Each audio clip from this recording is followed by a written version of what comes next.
In my opinion, I think we play good. We play strong. They are good. They play well. I think we're still a little bit tired yet because of this preparation, and we must keep going like this to be prepared for the first game.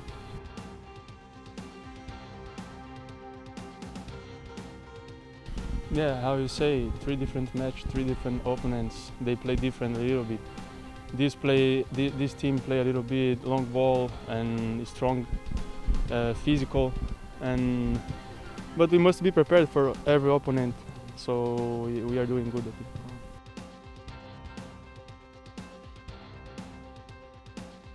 You must change all system because one player go out, but we keep going, and then we stay hard and strong in behind, and I think this is important.